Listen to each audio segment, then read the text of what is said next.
Isang maganda at mapagpalang araw sa lahat ng mga nakikinig sa channel na ito, lalo na sa iyo, Sir Proy.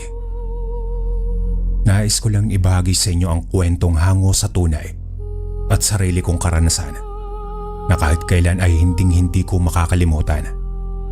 Sa kadahilan ng ito ang kwento ng buhay ko. Tawagin niyo na lang po ako sa pangalang Mateo. Nasa edad 17 anyos pa lamang ako nang mangyari ang karanasan kong ito. Taong 2004 sa lugar ng Davao del Norte. Nang mga panahong ito ay dalawa na lang kami ng kapatid kong si Angelo na nasa 8 taong gulang pa lamang. Bata pa lang kami nang iwang kami ng aming butihing ama at sumakabilang bahay na. Nagpakaama ito sa iba at binaliwala ang sarili niyang pamilya. Ang aming ina naman ay sumakabilang buhay nang umedad ako ng 15 anyos. Dahil sa malubang sakit na hindi namin naagapan. Pagkamatay ni inay, tanging ang lumang bahay at maliit na sakahan lamang ang naiwan sa amin ni Angelo. Ang bahay pa ay yari sa kahoy na inaanay na sa ilang bahagi at yero naman ang bubungan na kapag umuulan ay para kang nasa loob ng lata. Sa likod nito ay ang taniman ng saging. Yun ang ipinagmamalaki ng aking ina noon. Sabi niya pa ay doon raw kami kukuha ng ikabubuhay. Kahit wala na siya, pero ang totoo, wala akong alam. Bata pa kasi ako noon. At ang alam ko lang ay ang magtanim, magukay ng lupa, ilagay ang sahan ng saging at tabunan ng lupa. Paulit-ulit lang na ganon, pero ang pag-aalaga, pagdidilig ng tama at pag-iwas sa mga peste o maging kung kailan ito dapat putulin, lahat ng iyon ay wala sa kaalaman ko. Mahigpit kasing ibinili ng aming ina noon na siya lamang ang gagalaw sa taniman hanggat hindi pa ako handa. Sabi niya pa ay ipapasa raw niya ang lahat kapag tumanda na ako. Pero hindi na niya nagawa iyon dahil sa biglaang pagkamatay niya. Kaya kahit may lupang naiwan, hirap na hirap pa rin kami ni Angelo sa pag-uumpisa. May mga panahong nabubulok ang saging bago pa man ito mamunga. May mga tanim na namamatay dahil sa sobra o kulang sa tubig. At sa bawat pagkakamali ko, pakiramdam ko ay binabawasan ko ang tsansang mabuhay kami magkapatid. Isang hapon nga noon, yung oras na nag-aagaw na ang dilim at liwanag sa kalangitan. Nasa kasagingan pa rin ako at mag-isa dala ang itak at timba ng tubig habang pilit na inaayos sa mga punong halos hindi na namumunga. Habang naglalakad ako sa pagitan ng mga tanim, ay may naamoy akong kakaiba. Hindi yung amoy na nabubulok na saging at hindi rin amoy lupa o pataba. Masangsang iyon at nakakasulasok na parang pinaghalong nabubulok na karne at dumi ng tao. Napakunot ang noo ko habang napapatingin sa paligid at iniisip kung may patay bang hayop sa malapit. Habang tumatagal, ay mas lalo pang lumalakas ang amoy. Kaya naman naisip kong sundan at hanapin ito nang sa ganun ay mailibing ko sa lupa kung sakali mang patay na hayop nga. Kakasunod ko nga ay nakarating ako sa bandang dulo ng sagingan kung saan masukal na ang bahaging iyon. Bihira kong puntahan iyon sa kadahilanan na matataas na ang damo at hindi ko pa nalilinisan magmula nang mamaya pa ang aking ina.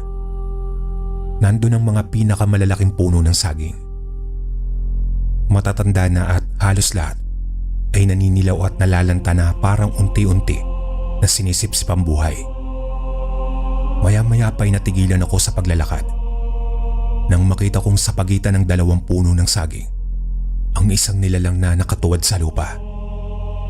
Sa tingin ko ay isang matandang lalaki iyon dahil sa payat nitong katawan na halos butot balat na lang. Magulo ang buhok na parabang hindi nadadapuan ng suklay. Idagdag pang baluktot ang likod nito at masyadong mahaba ang braso para sa katawan niya. Kaya naman maging paghinga ko ay napigilan ko talaga dahil sa kabang dahang-dahang gumagapang sa katawan ko. Lalo na nang bahagya itong gumalaw at nakita kong may tumulong mula sa bibig nito. Kulay pulang likido iyon na sobrang lapot at walang patid sa pagtulo. Nanindig talaga ang mga balahibo ko sa katawan nang mapagtanto kong may nilalantakan itong patay na hayop. Hawak-hawak pa nito ang mahabang laman loob na animoy sarap na sarap. Maging ang pagngata ng bibig nito ay rinig na rinig ko at nanunuot iyon sa taenga ko. Yun bang parang may ngumunguya ng goma sa tapat mismo ng tenga ko. Saglit akong naistatwa sa kinatatayuan ko at nanigas talaga ang buo kong katawan sa sobrang takot. Sa itsura pa lang kasi at amoy niya, maging sa paraan ng pagkakatuwad, ay alam ko na agad kung anong klaseng nilalang siya. Sa kadahilan ng taon na rin itong naging usap-usapan sa lugar namin. Lahat ng kwentong tinatawanan ko noon ay biglang bumalik sa isip ko ang babala ng mga matatanda at ang mga salitang huwag lalabas kapag dapit hapon na. Gusto kong tumakbo pero ayaw gumalaw ng mga pako. Dahang-dahang umangat ang ulo ng nilalang at sa sandaling iyon ay may narinig akong boses. Hindi malakas at hindi rin mahina. Sakto lang para malinaw na malinaw sa pandinig. "Huwag kang gagalaw." Mula sa ilalim ng isa sa mga punong saging na nasa malapit sa akin, kita kong may isang napakaliit na anyong tao ang biglang lumitaw sa tabi ko. Noong unay hindi ko agad naunawaan ang nakita ko. Basta ang alam ko lang ay may humawak sa laylayan ng pantalong ko. Mahigpit iyon at sa isang iglap, may inihagis siyang kung ano sa lupa. Hindi ko alam kung asin ba iyon o damo. Basta sa mismong sandaling iyon, ay gulat at galit na napaatras ang aswang. Umungol ito na animoy baboy na nasasaktan. Saka luminga-linga sa paligid at sumingot-singot na para bang may hinahanap. "Tumingin ka sa lupa, huwag sa kanya," sabi ulit ng maliit na boses sa pandinig ko. Wala namang pag-aatubiling sinunod ko iyon sa takot na baka magtama ang paningin namin ng aswang at sugurin ako nito. Sa puntong iyon kasi ay para bang hindi ako nakikita ng nilalang at panay lang ito ng singhot sa paligid niya. Wala na akong lakas para magtanong o mag-isip kung totoo ba o guni-guni ko lang ang maliit na anyong taong nakahawak sa laylayan ng pantalong ko. Nakatingin lang ako sa pako habang ramdam ko na may humihilang paatras sa akin palayo sa dulo ng kasagingan. Pero nang maglakas loob akong lumingon muli, ay laking gulat ko nang makitang wala na ang aswang. Sa takot ko pa ay mabilis akong nagpalinga-linga sa isipin na baka nasa paligid ko lang ito at inaabangan ako. Subalit makalipas ang ilang minuto, ay tumahimik na ulit ang paligid. Unti-unti nang nawawala ang malansang amoy na kanina lang ay humahagod sa lalamunan ko. Doon ko lang napansin na pawis ako at nanginginig ang mga kamay ko sa takot. Pagtingin ko naman sa puno ng saging, nakita kong nandun pa rin ang maliit na nilalang. Nakatingin sa akin ng walang emosyon sa mukha. Hindi na ako nag-aksaya pa ng oras at kumaripas na ako ng takbo papasok sa loob ng bahay namin. Dali-dali kong pinunta ng kapatid ko at sinuri kung ayos lang ba ito. Saka lang ako nakahinga ng maayos nang malaman kong nasa maayos na kalagayan naman ng kapatid ko. Minaigi ko na ngang hindi na lumabas pa ng bahay at isinara kong maigi ang lahat ng pwedeng mapasukan at malabas ang gaya ng mga bintana at pintuan. Hindi ko na din kinaligtaan pang maglagay ng mga pangontra sa aswang dahil kahit papano ay mas maalam ako sa mga nilalang na ito kaysa sa pag-aalaga ng mga pananim ng nanay ko. Sa kadahilan ng hindi na bago sa lugar namin ng mga aswang at halos lahat ng nakatira sa baryo ay alam na asin, bawang at makabuhay ang pangontra sa mga ito. Sa awa ng Diyos ay naging maayos naman ang gabi naming iyon at hindi ko na muli pang nakita ang aswang. Pero magmula ng araw na iyon, napag-alaman kong may alagang duwende palang aking yumaong ina na nakatira sa likuran ng bahay namin. Kung nasaan ang kasagingan. Nang gabing iyon din nga ay napanaginipan ko ito. Tapos ay nasundan pa ng nasundan hanggang sa naging gabay ko na ang kulay berdeng duwende na alaga ng aking ina. Hindi naglaon ang dating papalubog na naming taniman ng saging ay nabigyan ulit ng buhay sa tuloy ng gabay kong duwende. Ito ang nagturo sa akin kung paano alagaan ng maayos at palaguin ang taniman, dahilan para maitaguyod ko ang buhay namin magkapatid. Hanggang dito na lang po ang aking kwento, mga kalakbay. Maraming salamat. Ang kwentong ito ay hango sa totoong buhay. Karanasan ito ni Lucas. Walang eksaktong taon. Probinsya ng Malasike, Pangasinan. Ako ito si Lucas, o mas kilala sa tawag dito sa amin bilang Tay Lucas. 67 anyos na ako sa kasalukuyan. Ang ibabahagi kong karanasan ay nangyari matagal na panahon na, noong bantog pa ang aking pangalan bilang dakilang manunugis ng sigbin at ng mga aswang. Marami ring dumadayo sa amin na ako ang hinahanap, lalo na kapag may mga nasalanta ng mga mababangis na aswang, dahil sa buhay ko din ang nakasalalay doon. Bilang isang manunugis ay nagpapabayad ako. Hindi naman kalakihan ang singil ko, ngunit sapat na iyon upang may makain para sa pang-araw-araw. Malaki rin kasi ang tulong ng kinikita ko, pang-abot sa aking mga magulang noon na meron ng mga sakit.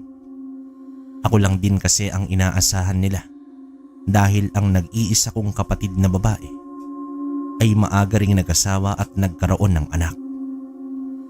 Kung minsan ay nag-aabot rin ako sa kanila ng kanyang asawa. Noong mga panahon kasing yon ay patuloy pa rin sa pananakop ang mga Hapon sa Pilipinas.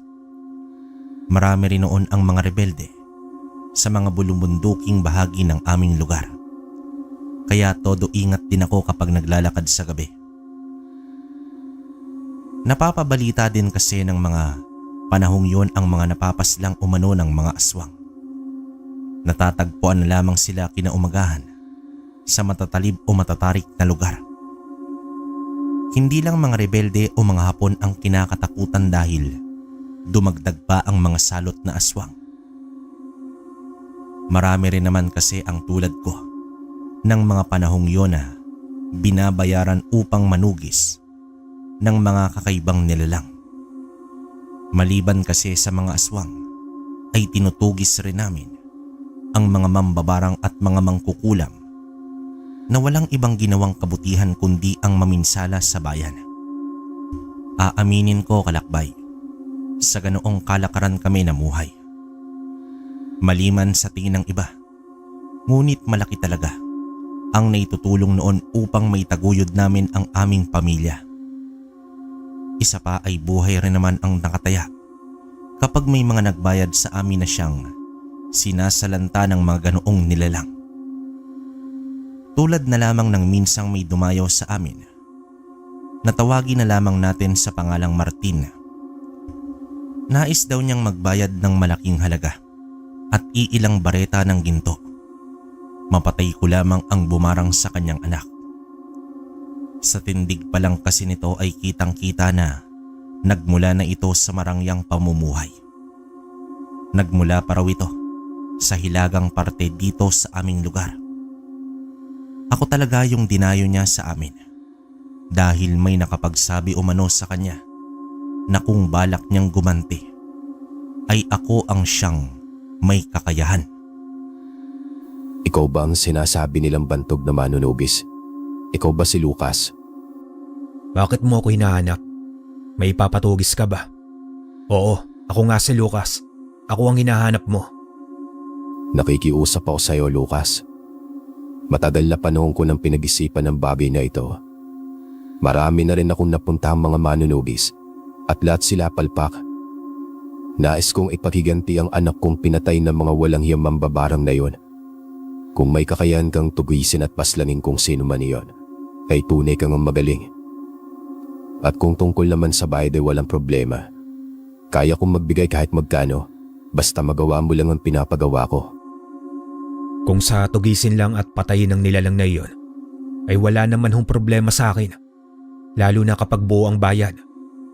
Kung gusto mo sa susunod na araw, ay uumpisahan ko ng kilalanin ang may kagagawan nun. Ituro mo lamang sa akin ang puntod kung saan inilibing ang anak mo. Nang sa ganon ay mabilis kong matunton ang may kagagawan nito sa kanya. Napangiti at napayakap pa sa akin ang lalaki. Sa tingin ko ay mas matanda lang ito sa akin ng ilang taon. Hindi nito alam na mas nagagalak akong gawin ang bagay na yon, lalo pat buo at malaki-laki ang ibabayad niya. Pinangakuan niya rin ako ng 3 bareta ng ginto at ilang daang piso matukoy at mapaslang ko lamang kung sino ang may gawa nun sa kanyang anak.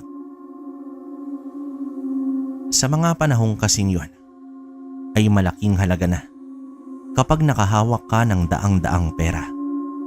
Sa katunayan niyan ay yung sinasahod ng aking ama sa bukid noon kapag nagtatrabaho ay 25 hanggang 50 sentimo lamang sa buong araw nitong pagkayod. Kaya naman namilog ang aking mga mata noong marinig ko ang ipinangako niyang yon. Noon lang din kasi ako makakatanggap ng ganoong kalaking halaga kapag nagkataon. Agad ko nang tinanggap ang alok nito. Pasipol-sipol pa akong naglalakad pa uwi nung umalis na si Martin. Nais ko kasing ipaalam sa aking mga magulang ang pinag-usapan naming dalawa, maging ang pagpayag ko sa gusto nitong kapalit ng malaking halaga. Pagkarating naman sa bahay, ay agad ko nang kinausap si Nanay Maria. Nung una ay may pagtutol pa ito dahil nag-aalala ito sa akin. Sinabi ko naman sa kanya na mag-iingat ako upang hindi na ito mabahala pa. Lucas anak, sigurado ka na ba sa pasya mong iyan? Alam naman namin ng ama mo na magaling kang manugis. Ngunit tila yata napakadelikado ng kaharapin mo na yan. Kung yun ng mga napunta na nga niyang mga manggagamo, ay hindi magawang mapaslang ang mga nasabing nilalang. Ikaw pa kaya? Tandaan mong walang katumbas na halaga ang buhay ng isang tao. Dahil lang sa pera, kaya ka ba pumayag? Nay, hindi lang po para sa pera ito. Para rin ho sa inyo kung bakit ako pumayag eh. Isipin niyo kung mapapagtagumpayan ko ang misyon na ito, tapos nakuha ko ang buong bayad. Mapapagawa ko na po ang bahay natin. Sas Mariosep na bata ka, ikaw ang bahala. Basta hindi ako nagkulang ng pagpapaalala sa'yo. Mabuti sana kung aswang-aswang lang yan. Pero mambabarang iyan anak. Lubang napakadelikado yan. Sa sinabing iyon ni nanay, ay mas nangibabaw sa akin ang kagustuhan kong gawin ito. May prinsipyo kasi akong kapag may hindi naniniwala o bilib sa akin ay mas gugustuhin kong suungin kung anuman yon. Naiintindihan ko naman siya kung bakit ayaw niya akong gawin yon. Dahil anak niya ako at nag-aalala lamang siya para sa akin. Isa pa, kampante naman ako na hindi ako pababayaan ng mutya ng langka na tangan ko. Nga pala kalakbay, nakuha ko ang mutya ng langka na ito nang minsang pumunta ako sa bukid upang manguha ng bunga ng langka at ibenta sa bayan. Saktong araw ng Biyernes noon sa pagkakatanda ko. Habang kumukuha ko ay naagaw ng pansin ko ang isang bunga noon. Itim na itim ang balat nito at namumukod tanging bunga sa isang malaking puno. Sa pag-aakalang hindi ko mapapakinabangan ang punong yon dahil nga sa nag-iisa lamang ang bunga niya at itim pa ay binalak ko itong putulin para sana gawing uling at may pagpalit sa bayan. Nang mga panahong iitakin ko na ang punong yon, ay nagulat naman ako dahil sa kakaiba ang tigas nito. Yun bang parang napakakunat. Ni hindi nga nagagalusan ang balat nito kahit ilang ulit ko ng pag-iitakin. Dahil naman sa inis ko noon, ay iyong itim na bunga niya ang siyang napagbalingan ko ng pansin at pinagsasaksak ko ito. Makailang ulit ko yung pinagtataga hanggang sa nagkapira-piraso. Namangha pa ako nung una kalakbay dahil kahit itim ang balat nito na parang sa nabubulok na ay napakaganda pa rin ng laman. Napamaang pa ako nang may matamaan ako mula roon. Para iyong matigas na bagay dahil tumalbog pa ang aking itak. Nang kilatisin ko kung ano yun, doon ko napagtantong isa iyong buto ng langka. Makinis iyon at parang nagkukulay bahaghari kapag natatamaan ng sikat ng araw. Ano naman kaya ito? Bato na nasa loob ng langka. Parang katulad ito ng mutya ni Mang Berting ah. Hindi kaya isa din itong mutya? Sa isiping iyon ay agad naman akong tumayo. Pinahiran ko pa ng laylayan ng aking damit ang butong yon sa kamabilis na inilagay sa aking bulsa. Hinimas-himas ko pa ang puno ng langka na siyang pinagtataga ko noon. Saka naman ako pabulong na humingi ng paumanhin dahil sa aking ginawa. Ang pag-aakala ko, walang silbing punong iyon, ay siya palang magbibigay sa akin ng mutya na magbibigay rin sa akin ng swerte. Dito agad ko namang nilisan ang lugar na yon. Marami-rami din akong nakuhang bunga doon na siyang pinasan ko naman pauwi. Sakto naman na nasa kalagitnaan ako ng paglalakad ay nakasalubong ko itong si Mang Berting. Kaya naman binati ko siya ng magandang hapon. Ipinakita ko rin sa kanya ang nakita kong mutya upang masigurado kung mutya ba talaga yon o normal na buto lang ng langka. Abay, maswerte ka ngayong araw Lucas. Bihira lamang magpakita ang mga mutyang katulad niyan sa mga tao. Pinili ka ng mutyang iyan na mga laga sa kanya. Ingatan mo yan at gamitin sa mabuti. Napangiti naman ako sa tinuran ng matanda. Agad naman akong nagpasalamat sa kanya at dito mabilis na naglakad pa uwi. Sinunod ko naman ang mga sinabi nito noon na pigaan ko iyon ng kalamansi upang tingnan ang magiging reaksyon nito. Tatayo daw iyon habang umiikot kapag malakas ang gabay nito. Namangha pa ako nang sinimulan ko ng pigaan iyon ng kalamansi. Wala pang ilang segundo nang bigla iyong tumayo at nagpaikot-ikot na parang isang trumpo. Doon ko napagtanto na malakas nga talaga ang gabay ng tangan ko. Binabad ko muna iyon sa kalamansi. Sa isip ko kasi noon tulad ng mga narinig kong sabi-sabi ng mga kakilala kong antingero ay mas lalakas iyon kapag nakababad sa katas ng kalamansi. Iniwan ko muna yon sa mesa at agad na nagbihes upang tumungo sa bayan at ipagpalit ang mga naani kong bunga ng langka. Habang naglalakad noon ay may nakasalubong naman akong isang babae. Unang kita ko pa lang sa kanya ay malakas na ang dating nito sa akin. Para nitong minagneto ang aking paningin na ayaw nang umalis sa pagkakatitig sa kanya. Nang hapong kasing yon ay malapit na ako sa bayan kung saan ko naman siya natagpuan. Hindi ko na namalayan ang paglapit nito sa akin at pag-abot ng kanyang kamay, tanda ng pagpapakilala. Sa sobrang pagkahanga ko sa kanya ay natuod naman ako at natulala sa taglay niyang kariktan. Bumalik na lamang ako sa wisyo nang magsalita ito. Parang musika sa aking pandinig ang boses nito dahil sa napakalamyos noon at napakalamig sa pandinig. Hindi ko namalaya na dahil sa matagal ko palang pagkakatitig sa kanya ay nabitawan ko na ang pasan-pasan kong sako na naglalaman ng langka. Bakit ganyan ka kung makatingin? May dumi ba sa mukha ko? Ano kasi? Wala. Nabigahan nilang ako sa taglay mong ganda. Para kang anghel na bumaba mula sa kalangitan. Ano ka ba, Lucas? Ano ba tong pinagsasasabi mo? Ayos, nakakahiya tuloy sa kanya. Kamot ulo ko pa noon nang mapagtanto ang aking pinagsasabi sa kanya. Wala sa kamalayan ko ng mga oras niyon na dahil sa tunay akong nahumaling sa kanya ay hindi ko na inisip pa ang aking sasabihin. Hininaan ko pa ang huli kong sinabi dahil naiinis ako sa sarili ko noon. Napangiti naman siya at nagpakilala sa akin. Sinabi pa niya na baka raw binobola ko lang siya. Agad ko namang iniabot ang kamay nito at nagpakilala na rin. Nang mga panahong yon, Kalakbay, ay para itong nagmamadali. Sa pagkakatanda ko ay malapit nang lumubog ang araw noon. Nagpaalam ito sa akin at nagpahabol pa ako sa kanya nang sigaw na sana ay magkita pa kaming muli.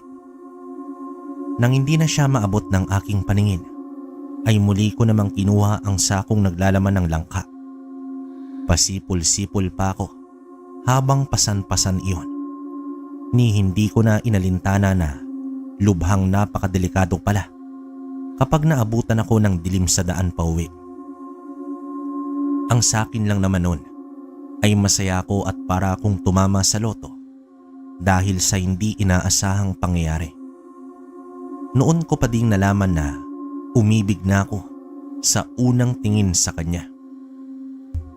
Nang makarating na ako sa bayan ng mga panahong yon, ay mabilis kong dinala yon sa suki kong kumukuha sa akin ng langka. Agad ko ang kinuha ang bayad at dito bumili ako ng sariwang isda at sangkap sa pagluluto katulad ng bawang at sibuyas. Bumili na rin ako ng 2 gata na bigas upang may sasaingin kami sa susunod na araw. Saka binaybay ang daan pauwi. Ngunit habang naglalakad sa matarik at makipot na daan ay tuluyan na ngang nagtakip silim. Sakto naman na wala akong dalang pang-ilaw sa daan dahil nga sa pag-aakalang hindi naman ako gagabihin pauwi. Hindi naman yon naging hadlang sa akin dahil sanay naman akong maglakad sa dilim at kabisado ko naman ang daan. Simula kasi nang magkarayuma si tatay ay ako na ang pumupunta mag-isa sa bayan. Sa kalagitnaan ng paglalakad ay nakakarinig na ako ng mga alulong ng aso. Walang kabahayan sa aking dinaraanan, ngunit sapat na marinig ko yon gawa ng medyo mataas na ang parte na aking nilalakaran. Nagsipulasan na rin ang mga ibon sa gubat malapit sa aking dinaraanan at nakakarinig na rin ako ng mga kaluskusan. Hindi naman ako natakot ng mga panahong yon, Kalakbay, dahil sanay na ako sa ganoong senaryo. Hindi ko rin kasi inaalis ang ita ko noon sa aking bewang na nasa Taguban. Kahit saan magpunta ay daladala ko ito.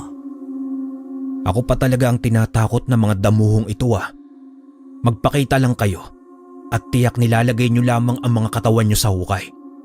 Pagka ganitong masayang araw ko, ay huwag nyong sisirain dahil hindi ko kayo sasantuhin. Ilang sandali pa ang lumipas ay nakakarinig na rin ako ng malalaking pakpak na pumapagaspas at kasabay noon ang pag-atungal na nakakakilabot sa pandinig. Alam kong may aswang sa itaas at ako ang binabantayan. Hinanda ko naman ang aking sarili at kinuha ang aking itak sa taguban. Hinawakan ko naman ito ng mabuti at pinakiramdaman ang paligid. Sa unang pagkakataong iyon ay narinig kong palapit ng palapit sa direksyon ko ang kaluskusan ng mga dahon. Noon lang din ako nakaramdam ng pagtatayuan ng aking balahibo sa buong katawan. Tumigil naman ako sa paglalakad at dito hinigpitan ang pagkakahawak sa itak. Sa isip ko pa noon ay may mararamdaman lang akong nasa malapit ay agad ko nang pagtatatagain. Lumipas ang ilang minutong nasa ganun akong posisyon ay nagulantang ako nang may humawak sa aking braso. Hinila ko nito at dinala sa may talahiban. Kahit hindi ko maaninag ang mukha nito, ay ramdam ko ang malambot nitong kamay na humila noon sa braso ko. Alam kong babae yon. Nawala lang ang pagkabahalang nararamdaman ko noong magsalita ito. Huwag kang maingay. Ako ito si Amor. Marami sila sa paligid. Hindi mo sila kakayanin mag-isa. Huwag kang mag-alala dahil mamayala ay lilisan din sila sa lugar na ito. Teka, paanong narito ka? Paano mong nalaman na marami ang mga aswang dito? Hindi ka ba natatakot sa kanila? Tsaka bakit ka nandito? Sa pagkakataong iyon ay nagtataka na talaga ako kung bakit siya naroon. Ganun pa man ay hindi maalis sa akin ang sayang nadarama dahil nakasama ko na naman siyang muli.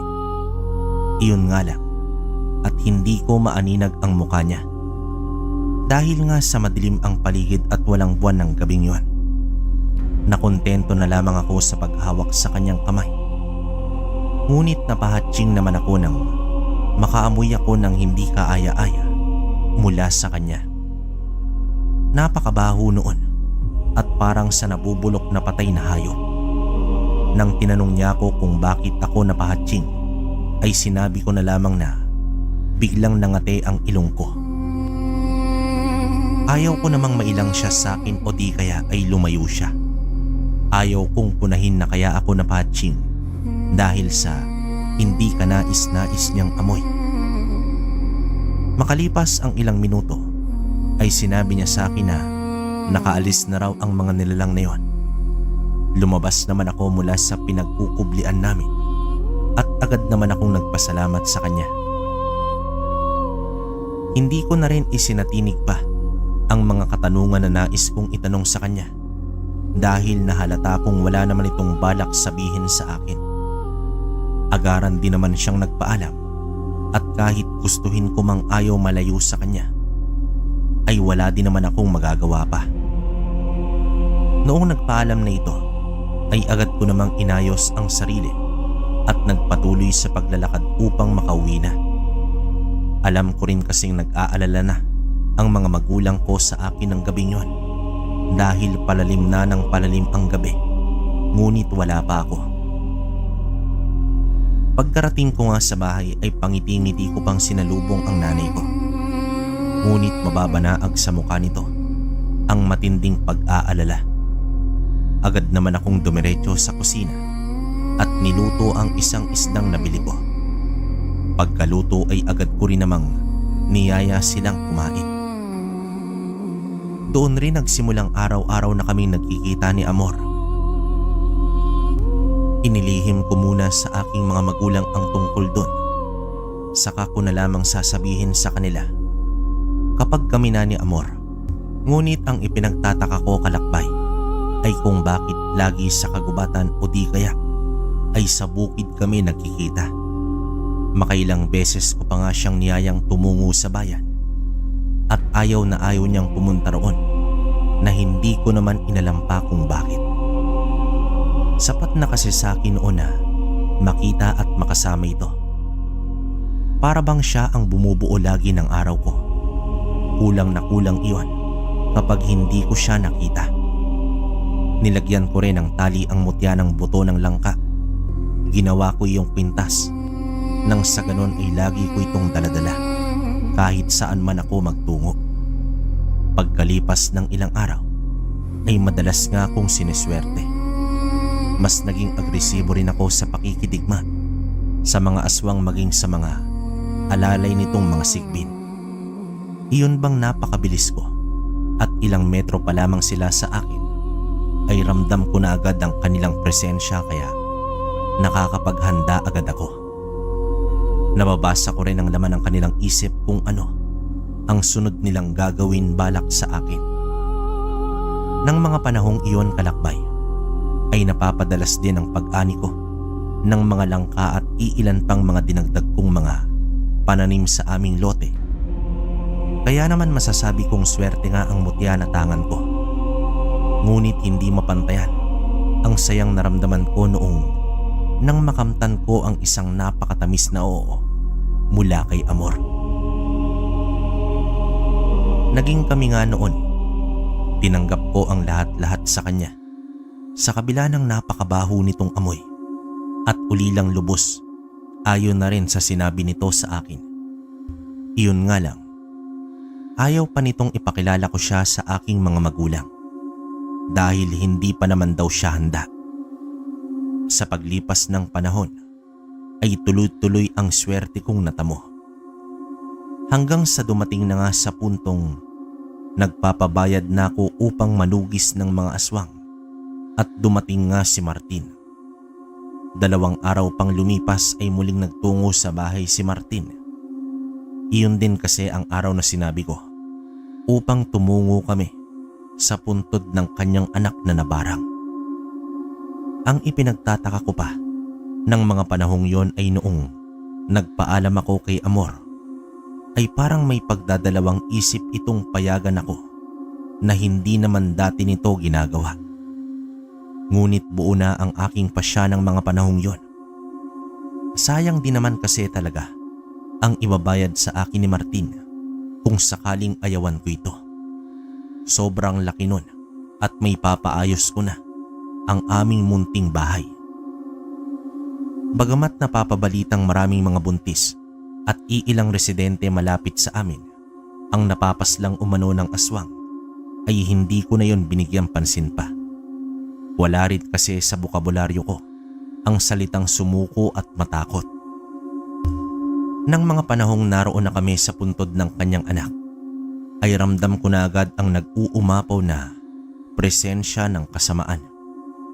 Ilang buwan na ring umanong nalilibing yon at alam kong naaagnas na yon.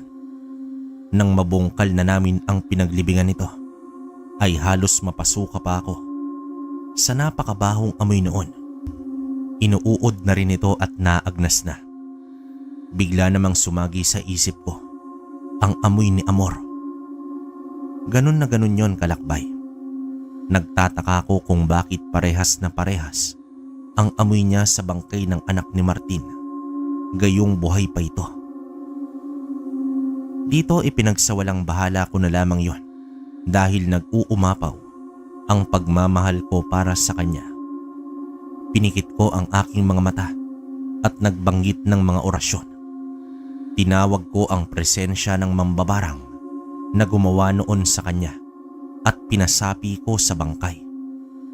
Nang maramdaman ko ang presensya nito, ay muli naman akong nagbanggit ng orasyong pamako kung saan hindi siya makakapag-aklas o makakagamit ng kahit anumang mahika laban sa akin.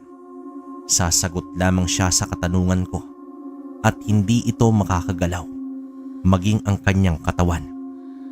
Bakit mo nagawa sa bata ito ha? Ano ang iyong pangalan? Ano ang kasalanan ng batang ito at bakit mo siya dinamay? Napakawalang puso mo. Gusto mong ibalik ko sa iyo ang ginawa mo sa kanya? Sino ka sa tingin mo? Para sabihin ko sa iyo ang dahilan. Wala kang alam sa alitan namin ng pamilyang iyan. Kaya labas ka sa gulo namin. At kung sa tingin mo ay natatakot ako sa iyo, wes para malaman mo hindi. Pagsisisihan mo kung bakit ka pumasok sa gulong ito. Sana hindi ka na lamang nangialam pa. Gamit naman ang aking daliri ay agad kong pinektusan ang noo ng bangkay ng bata. Doon ay narinig ko kung papaano umungol ang nilalang na sumanib sa kanya. Alam kong iniindan niya yon. Ang sakit at pilit lamang nitong ipinakitang hindi natatakot sa akin. Nakaramdam din kasi ako ng isa pang presensya sa katauhan nito, ngunit hindi ko lang matukoy kung ano. Makailang beses ko pa siyang tinanong kung bakit yun ginawa sa bata. At dito ay nagmatigas pa ito. Kaya wala na nga akong nagawa pa kundi ang kunin ang kakayanan nito bilang isang mambabarang. Mabilis ko lamang ginawa yon dahil sanay na ako sa ganoong bagay. Binalik ko na rin sa kanya ang kanyang ginawa sa bata upang hindi na ito makapambiktima pang muli. Kinapa ko rin ang mutya kong kwintas kung mainit pa rin ba ito, ngunit hindi na. Tanda iyon na tuluyan ko na nga natalo ang mambabarang na yon. Pagkatapos nun ay agad naman naming inilibing muli ang bangkay ng bata at saka iyon inalayan ng dasal upang makatawid na sa kabilang buhay ang kaluluwa nito. Noong tumungo na kami sa bahay ni Martin, ay doon muna ako nito pinatulog. Sa pagkakataong iyon ay maghahating gabi na rin kasi. Isa pa ay sinisigurado ko rin ang kaligtasan niya dahil baka siya ang balikan ng angkan ng mambabarang na iyon. Hindi ko rin muna kinuha ang bayad niya sa akin hanggat hindi ko pa nasisigurong tapos na ang laban. Ayaw ko naman kasing may masabing hindi maganda ang mga nagpapagawa sa akin ng ganon. Habang namamaynga ay nagulantang na lamang kami nang biglang may bumagsak na malaking bagay sa may bubungan. Alam ko kung ano iyon dahil sa gabing iyon ay napakaalinsangan. Senyales na may mga aswang na umaaligid sa paligid. Hindi ko na muna sinabi kay Martin kung ano ang aking nalalaman upang hindi ito matakot. Sinabi ko sa kanya na ako na ang bahala at maiging isarado na lamang niyang mabuti ang pinto at bintana upang walang makapasok. Agad niya namang ginawa yon. At nang masiguradong ayos lang siya roon, ay agad na nga akong lumabas. Unang tapak ko pa lang sa baitang ng kanyang hagdan, palabas ng bahay ay nakaramdam na agad ako ng kakaiba. Nakikita ko ang paligid kahit napakadilim ng gabing yon. Dilaw ang paningin ko sa buong paligid kaya namangha pa ako. Kasabay noon ang pag-init ng aking tanga na mutya. Para iyong apoy na nakakabit sa aking leeg ngunit kamanghamanghang hindi naman ako napapasok. Binilang ko kung ilang aswang ang naroon. Nasa 5 yon.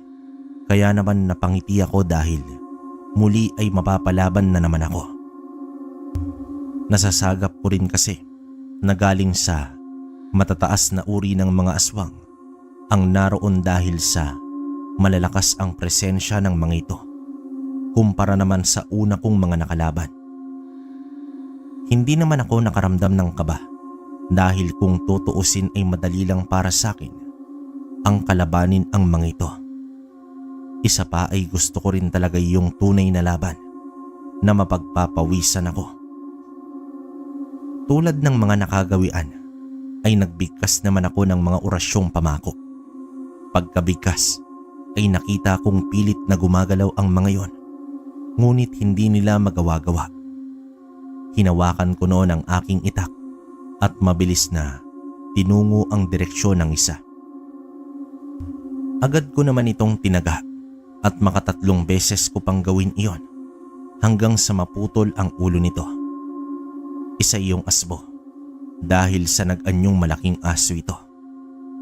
Napangiti naman ako nang marinig ang pag-angil ng 4. Naanimoy galit na galit ngunit wala man lang silang magawa upang tulungan ang isa nilang kasama na noon ay naputulan ko na ng ulo.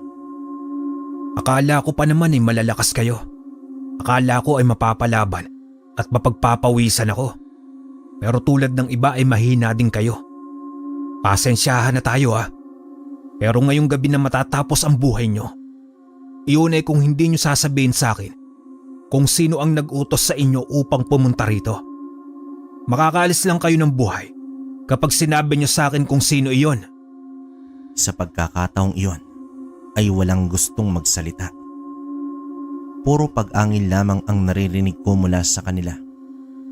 Hinabaan ko pa ang aking pasensya at naghintay ng ilan pang sandali. Baka ako may magsalita sa kanila, ngunit wala talaga.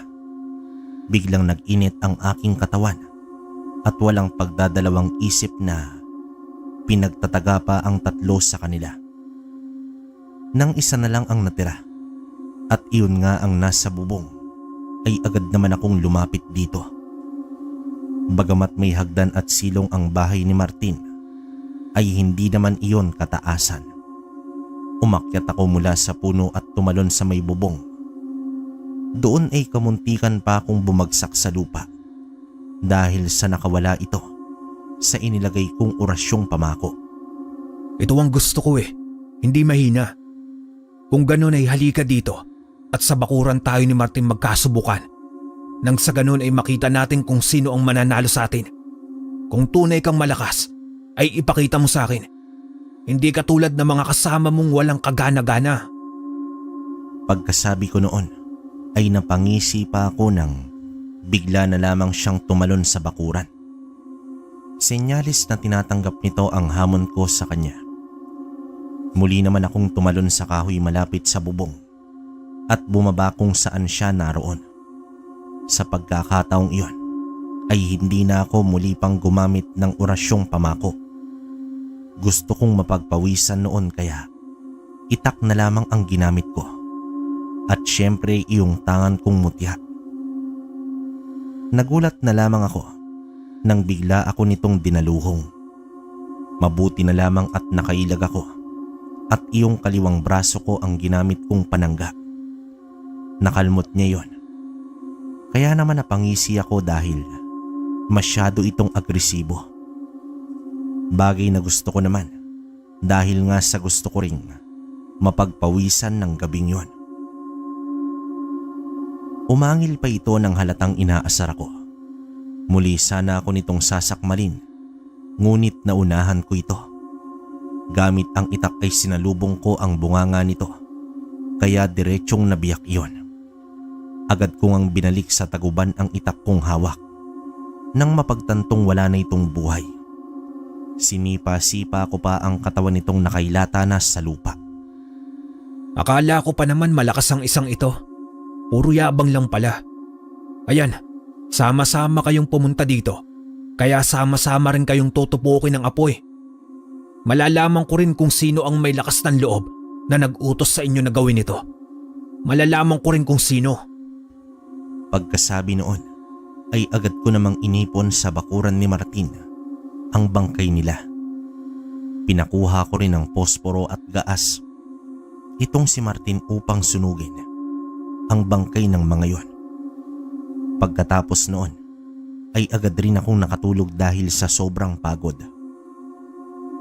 Kinabukasan maaga pa lamang ay nagpaalam na ako sa kanya. Kumuha lang ako ng sapat na pera sa kanya para sa unang gabi at araw na serbisyo ko sa kanya. Hindi ko muna kinuha lahat dahil hindi ko pa napapaslang ang may pakana ng lahat. Nag-umpisa na nga akong maglakad pa uwi. Kalahating araw din kasi ang babagtasin ko bago naman makaabot sa bahay. Marami rin siyang pinabaon sa akin ng mga nilagang saging at kamote na hindi ko naman tinanggihan dahil nga kakailanganin ko yon sakaling magutom ako sa paglalakad.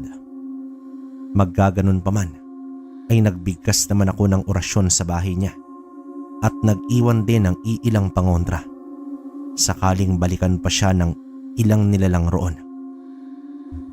Pagkarating naman sa aming bayan, tulad ng nakagawian, ay muli naman akong bumili ng isda at sangkap sa pagluluto. Bumili rin ako ng kalahating sako ng bigas upang matagalan muli ito bago maubos. Hindi lang yon, dahil noong makita ko ang pulang saya, ay binili ko rin ito dahil alam kong nababagay iyon kay Amor. Nagagalak na rin kasi akong makita siya. Isang araw pa lang kaming hindi nagkikita ay para bang kay tagal-tagal na. Dala naman ang aking pinamili ay muli kong binaybay ang daan pauwi. Pagkarating ko sa bahay ay bumungad muli sa akin ang nag-aalalang mukha ng aking mga magulang. Ang paalam ko kasi noon sa kanila ay uuwi ako ng hapong iyon. Ngunit dahil nga sa inabangan ko ang paghihiganti ng mga aswang kay Martin, ay doon na ako nakatulog. Lucas, bakit ngayong ka lang? Alam mo bang hindi kami nakatulog ng ama mo kagabi dahil sa pag-aalala sa'yo? Paano kung isang araw matagpuan ka na lamang dyan sa tabi-tabi na wakwak na ang sikmura? Diyos kung bata ka. Sinabi ko na sa'yo huwag ka nang tumanggap ng pagtutugis na yan. Dahil kapahamakan lamang ang idudulot niyan sa'yo eh. Nay naman, wala naman pong nangyari sa akin masama eh. Tsaka tignan nyo, eto ako buhay na buhay. Pagpasensyahan nyo na ho kung hindi ako nakauwi Kasi may tinapos lang ako para ayos na ho. Pangako po inay, hindi ako mapapahamak. Para naman pong hindi nyo pa ako kilala eh. Si Lucas yata ito. Isang mabagsik na manunugis ng aswang. Napapailing na nga lang si nanay noon ng mga sinabi kong yon. Tinapik ko naman ang balikat nito. Saka maiging tinungo ang kusina upang may pagluto na sila ng makakain. Balak ko rin kasi noon na dalhan ng pagkain si Amor at ipapatikim ko sa kanya ang luto ko, kaya dinamihan ko na yon. Pagtapos naming mananghalian ay nagpaalam muna ako sa kanila. Natutungo muna ako sa bukid upang tiyakin ang mga pananim namin doon. Iyon na lamang ang sinabi ko dahil nga lihim noon ang relasyon namin ni Amor. Mag-aalas 2 na ng hapong iyon. Dala ng aking pasalubong na pulang saya at pagkain sa kanya ay masaya kong nilisan ang bahay. Gusto ko kasing isorpresa siya ng mga dala kong yon. Ngunit lingid sa aking kaalaman ay ako pala ang masosorpresa ng araw na yon. May nakasalubong kasi akong dalawang kalalakihan habang patungo naman ako sa gubat kung saan ko balak na sana katagpuin itong si Amor. Binati ko pa sila ng magandang hapon, ngunit wala man lang akong nakuhang sagot mula sa kanila. Hindi ko rin kasi masyadong maaninag ang mga mukha ng mga ito dahil bukod sa nakasuot ito ng salakot ay nakayuko pa ang mga itong naglalakad. Nagulantang na lamang ako nang nakalagpas na ako sa kanila. Ay may matigas na bagay na dumapo naman sa aking batok. Agad ko namang yung ikinatumba kasabay noon ang pagkahilo ko at pagkakawala ng aking malay.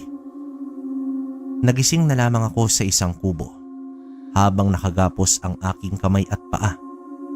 Nakabusal rin noon ang aking bibig ng tela, kaya kahit anong gawin kong pagpupumiglas at pagsigaw ay hindi ko magawa. Ramdam ko rin ang panghihina noon ng aking katawan, maging pagkirot ng aking batok dahil sa matigas na bagay na pinampalo roon. Wala na nga akong nagawa pa kundi ang manahimik at pakiramdaman ang paligid. Wala naman kasi akong mapapala kapag gumalaw pa ako ng gumalaw ng mga panahong yon. Dahil ako lang rin naman ang mahihirapan dahil nga sa mahigpit ang pagkakagapos sa akin. Makailang sandali pa ay dito na ako nakarinig ng mga yapak patungo sa aking direksyon. Kasabay noon ang pagtatawanan ng mga boses lalaki na papalapit naman sa akin. Ramdam ko rin ang biglang pag-init ng aking mutya na noon ay nasa liig ko pa rin. Senyales na may mga masamang nilalang sa paligid. Nagkunwari na lamang akong tulog ng mga panahong yon upang akalain nilang hindi pa rin ako nagigising. Maya-maya pa ay ramdam ko ang pagluwag ng aking tali sa kamay at paa. Hinugot ko ang aking buong lakas at dito itinulak ang isang lalaking nagpakawala sa akin mula sa pagkakagapos. Noong mga panahon kasing yon ay narinig ko ang usapan nilang dadalhin daw ako sa kanilang pinuno upang gawing panghapunan. Magtatakip silim na rin kasi ng araw na yon, kaya sigurado malakas ang presensyang nasasagap ko mula sa kanila. Tunay ngang mga alagad ng dilim ang mga yon, mga aswang. Noong matumba na ang isang lalaking aswang, ay nakita ko kung papaano nagulat ang isa pa nitong kasama. Pero maya-maya pa ay nagpalit rin ito ng anyo bilang isang malaking baboy ramo. Isa iyong bangkilan at nang makabawi ang itinulak ko ay ganoon rin ang kanyang ginawa. Tila yata ginawa pa akong bihag ng mga yon upang gawin nilang panglaban sa kanilang sikmura. Sa isip-isip ko pa ng mga panahong yon ay bahala na. Basta lalaban ako ng patayan. Wag lamang akong mapatay ng mga aswang. Marami pa kasi akong pangarap noon, Kalakbay. Lalo na nang maisip ko itong si Amor at ang mga pangarap namin para sa hinaharap. Pinangako ko kasi sa aking sarili na siya na ang babaeng ihaharap ko sa altar at susuplingan ng aming magiging mga anak. Nilibot ko naman ang aking paningin sa paligid at naghanap ng bagay na pwede kong gamitin laban sa kanila. Sakto namang nakita ko ang aking itak na nooy nasa maliit na lamesa malapit sa kung saan nila ako iginapos. Agad ko naman iyong kinuha at saktong dinaluhong ako ng 2 bangkilan. Nang aabutin ko na sana ang itak, ay napaaray pa ako dahil sa nasakmal ako ng isa sa aking binti. Nagpagulong-gulong pa kaming 2 sa lupa at pilit kong inilalayo ang kanyang bunganga sa akin gamit ang kanan kong kamay. Sakto namang dudumugin na sana ako ng isa pang bangkilan ay naabot ko ang itak gamit ang kaliwa kong kamay at agad kong sinalubong iyon sa kanya. Tumama iyon sa leeg niya, kaya naman tumilamsik ang dugo sa amin ng isa pang bangkilan na nooy. Pilit pumapalag sa aking pagkapigil sa kanya. Naglalaway na iyon ng sobra at handa na akong lantakan, ngunit wala sa bokabularyo ko ang magpatalo. Nang magkaroon ako ng tiyempo ay binaliktad ko ang aming posisyon. Ako na ang pumaibabaw sa kanya at nang mahugot ang itak sa leeg ng isa ay walang habas ko siyang pinagtataga na siya namang agarang pagkawala ng buhay nito.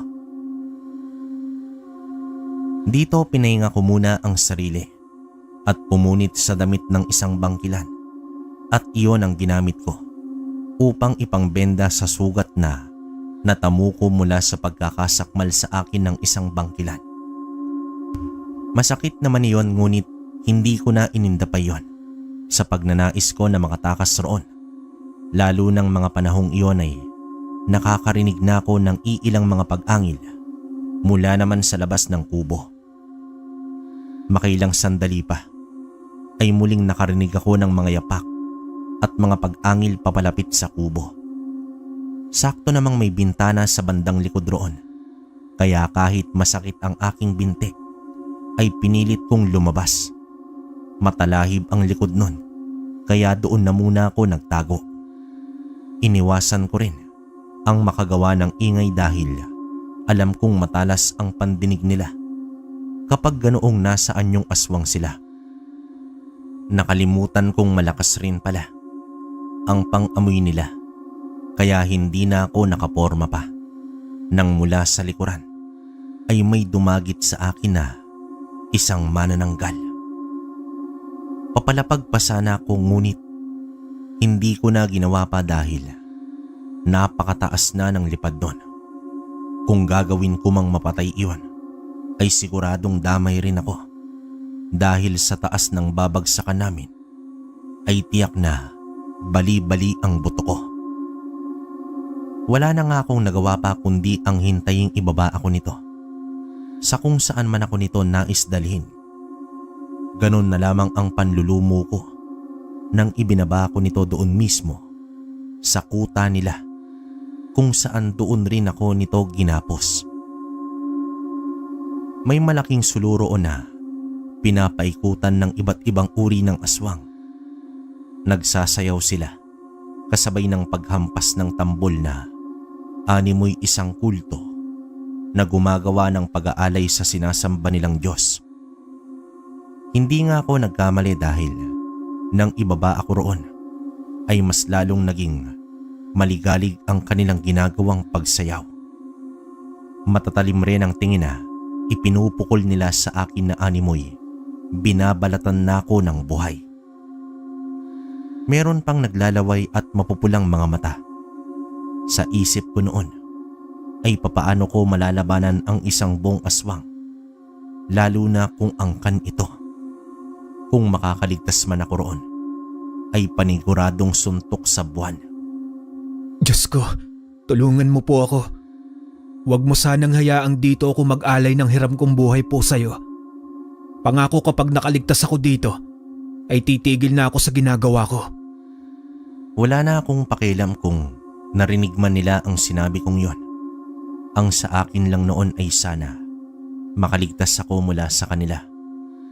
Pihadong pinaghintay ko si Amor sa aming tagpuan at sigurado rin akong nag-iisip na si nanay at tatay sa akin.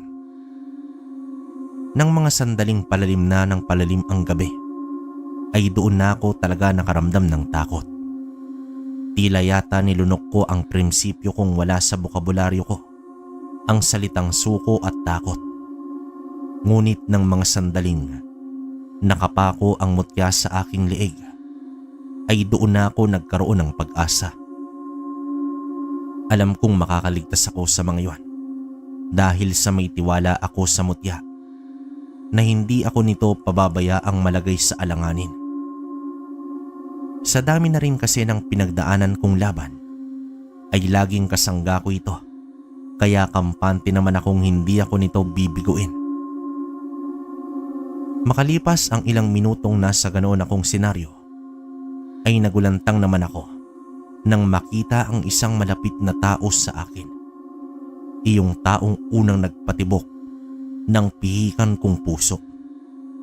Iyong taong nagbigay sa akin ng dahilan upang maging masaya at lumaban sa buhay. Sila Amor? Ikaw? Papaanong? Ano to, Amor? Anong ginagawa mo dito? Sinaktan ka ba nila? Oy, ikaw pala Lucas, mahal. Kamusta ka? Masakit ba ang pagkakagapos ng mga alagad ko sa'yo? Kung tutuusin ay kulang pa yan. Kulang ba yan sa ginawa mong pagpaslang sa aking ina? Hindi sana tayo aabot sa ganito kung hindi ka na nakasali pa sa alitan namin. Anong pinagsasasabi mo, Amor? Ano ang tungkol sa iyong ina? At anong alitan? Teka, hindi kita maintindihan. Humalakhak pa ito ng makailang beses bago sabihin sa akin ang lahat. Sila pala ng kanyang ina ang may pakana kung bakit namatay ang anak ni Martin. Ang ina rin pala niya ang siyang mambabarang na may lahing manananggal. Kaya pala bukod sa presensya ng mambabarang noon, na naramdaman ko noong pinasanib ko ito sa bangkay na anak ni Martin, ay meron din akong kakaibang masamang presensyang nararamdaman. Dahil isa rin pala itong aswang na manananggal. Sinabi rin niya sa akin na hindi niya ako totoong mahal. Simula noon pala ay pinaikot lang niya ako sa palad niya at minsan ay hindi niya ako minahal. Ginamit lang raw niya ako upang may pondo siya sakaling mawalan sila ng mabibiktima. Kaya pala kakaiba ang amoy niya dahil sa may lahi pala siyang aswang. Hindi lang din ako ang kanyang nabiktima dahil marami pang iba. Nagkataon lang daw na nagugutom na siya at ako na ang napagdiskitahan niya, lalo't may galit pala siya sa akin dahil napaslang ko ang kanyang nag-iisang ina. Siya rin umano ang nag-utos sa 5 pang aswang na sumalakay sa bahay ni Martin upang sana patayin ito para makapaghigante. Lintik ka, Amor, pinaasa mo lang ako. Marami pa naman akong plano para sa atin. Marami pa akong pangarap para sa bubuuin nating pamilya. Pero pinagmukha mo lang pala akong tanga. Dati pa man ay alam ko nang may kakaiba sa'yo. Ngunit hindi ko binigyan pa ng pansin dahil mahal kita. Pero ngayon nakakasuklam ka. Papatayin din kitang lintik ka. Oh, bakit parang kasalanan ko pa ha? Kasalanan mo yun dahil napakatanga mo. Ngayon, ipanglalaman na lamang kita sa aking sikmura. Siguradong mabubusog ako sa'yo at maipaghiganti ko na rin ang ina kong pinatay mo. Labanan mo ako ng patas kung tunay kang matapang. Huwag kang magtago sa likod ng mga kauri mo. Kung tunay ngang ikaw ang namumuno sa kanila, ay ipakita mo kung ano ang kaya mo upang protektahan sila. Pangil sa itak at aswang laban sa normal. Sa sinabi kong yon ay may iilan sa angkan niya ang sumang-ayon. Nagsigawan din sila na tama na ang tinuran ko. Doon ay napangiti ako kasabay ng bighating naramdaman ko. Ang akala kong wagas na pagmamahalan namin ay laro lang pala. Ang akala kong tunay na pag-ibig ay panloloko lang pala.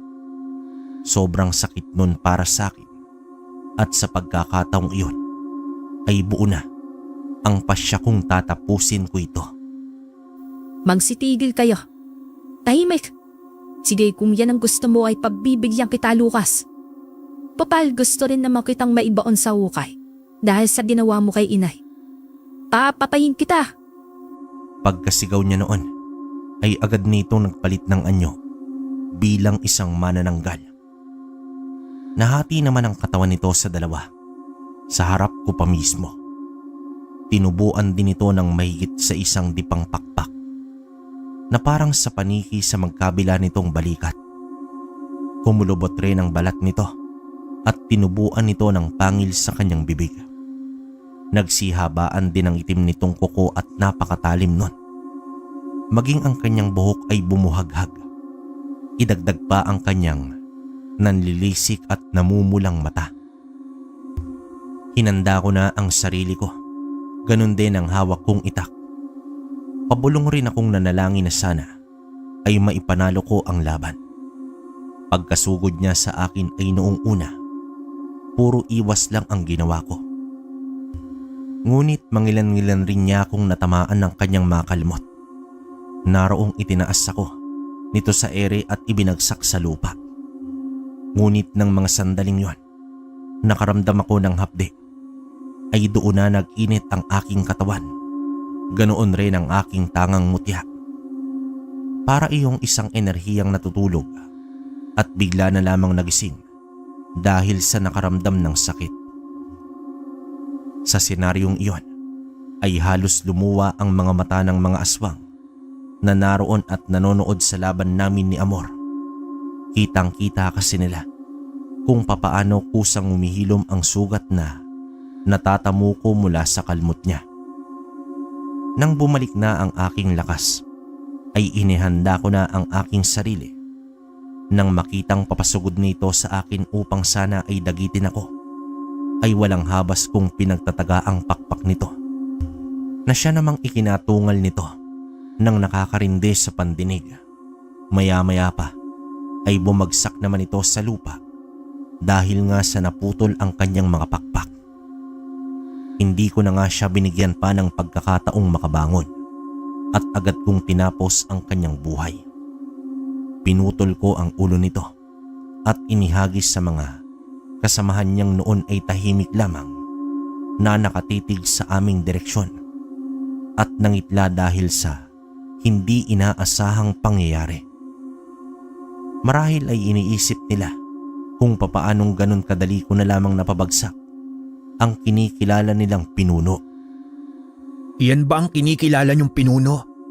Yan ba ang sinasabi niyang kaninang poprotektahan niya kayo? Ang mabuti pa ay hayaan niyo na lamang akong makaalis dito at mamumuhay kayo rito ng matiwasay.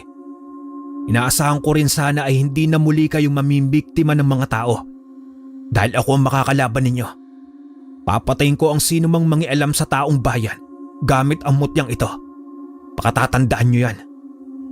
Pagkasabi ko noon, ay agad ko ring itinaas ang mutya ng buto ng langka kong tangan. Agad naman silang nagsiyuko. Tanda na pumapayag sila sa nais ko. Agad din naman akong umalis sa kuta nila ng mga panahong iyon. Kampante rin akong hindi na sila gagawa ng masama dahil ako mismo ang tatapos sa buhay nila. Katulad ng ginawa ko sa kinikilala nilang mag-inang namumuno sa kanila. Tulad ng nakagawian, ay naabutan ko muli sa bahay ang mga nag-aalalang muka ng aking mga magulang. Doon ay walang sabi-sabing niyakap ko si nanay at doon umiyak sa balikat niya. Doon ko inilabas lahat ng sakit, lalo na sa pagkabigo ko sa pag-ibig. Magkaganon pa man, ay masaya ako dahil sa maaga pa lamang ay nalaman ko at natuklasan ko ang tunay na pagkatao ni Amor. Tulad ng pinangako ko noong nasa kuta pa lang ako nila Amor, ay itinigil ko na ang panunugis ng mga aswang.